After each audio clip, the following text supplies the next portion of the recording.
తెలుసు. అసలు ఈ డౌరీస్ గురించి జపాన్కి చెందిన డాక్టర్ జాకీ చాన్ ఏమన్నారంటే వస్తున్నా.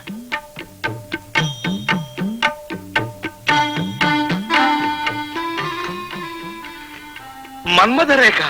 నా చేతిలో కూడా అచ్చు ఇదే రేఖ ఉంది. ఆ రేఖ ఉంటే ఏమవుతుంది తెలీదా?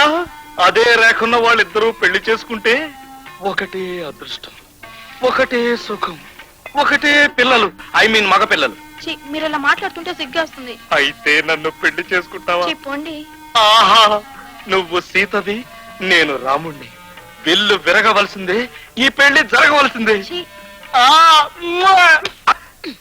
ఏమిటి సీత, నిన్ను పెళ్లి చేసుకుంటానని ఆటలు పట్టిస్తున్నాడా?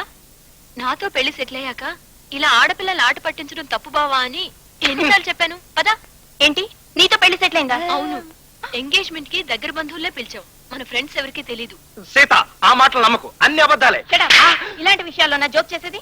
సీత, నువ్వు కొట్టావా? నేనేమన్నా మృదంగానా? ఇద్దరు వాయిస్తున్నారు. నాకన్నా ముందే పెళ్లి చేసుకుందావనా? అదేం కుదరదు. అబ్బా, నువ్వు చేసుకోవు, ఇంకోరిని చేసుకోనివ్వు.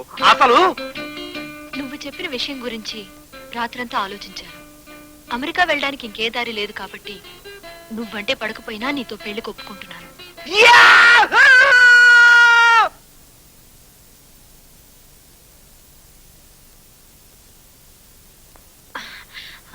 మరే లేదు, అప్పుడప్పుడు ఫిట్స్ లా వస్తుంటుంది. చిన్నప్పటి నుంచి అంతే, కాసేపట్లో సరైపోతుంది. మీరు వెళ్ళండి. నాకు ఫిట్సా? మన పెళ్లి జరగాలంటే కొన్ని కండిషన్స్ ఉన్నాయి. ఏమిటా కండిషన్స్? మన ఇద్దరి మధ్య అది ఉండదు. ఏది ఉండదు? ఉండండి, అదే అమృతాంజనం. ఓహో, అమృతాంజనం అంటే అదే. అదే అమృతాంజనమా? మరి అమృతాంజనం లేకుండా పిల్లాడు ఎలా పుడతాడు? దానికి నా దగ్గర ఓ ప్లాన్ ఉంది. ఏ?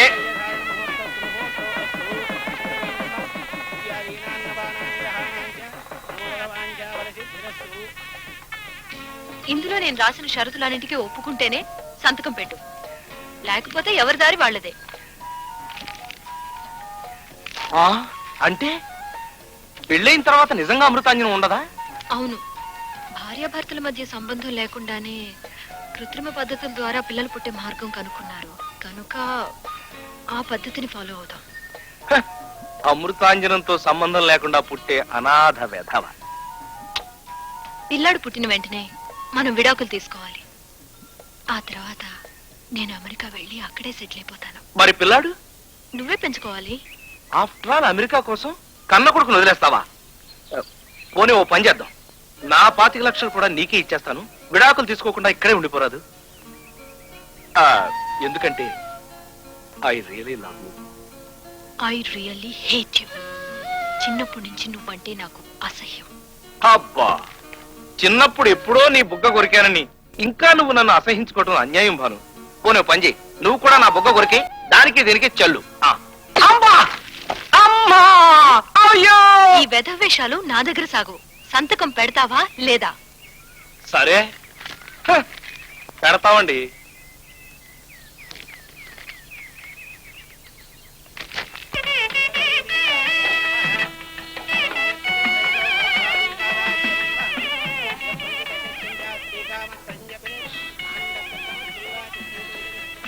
శివరాం, ఇదేం కక్కుర్తి పెళ్ళు నాకేం అర్థం కావట్లేదురా.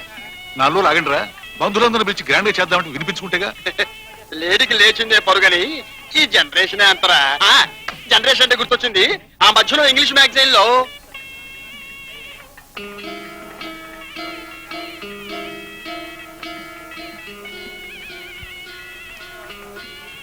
కండిషన్స్ అన్ని గుర్తున్నాయిగా, తర్వాత గొడవ చేస్తే బాగుండు. అమృతాంజనం ఉండదు, అంతేగా? కట్న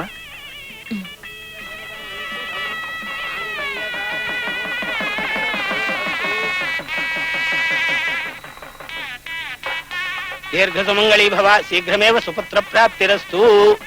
పంతులు గారు, అదే మంత్రం ఒక్కసారి చదవండి.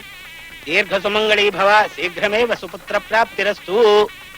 చూసావా, సుపుత్ర ప్రాప్తిరస్తు, దీర్ఘ సుమంగళి భవ, ఇలాంటి మంత్రాలు ఉన్నాయే కానీ విడాకుల ప్రాప్తిరస్తు, విడిపోండి ప్రాప్తిరస్తు ఇలాంటివి లేవు తెలుసా? మళ్ళీ చెప్తా. Christmas Baleno? ఇంతసేపు చందమామనుకుని పాడాను కదరా, ఎందుకురా నాకు ఇంత అన్యాయం చేశావు? థ్యాంక్స్. ఫస్ట్ నైట్ ఒక కిస్ ఇవ్వకపోయినా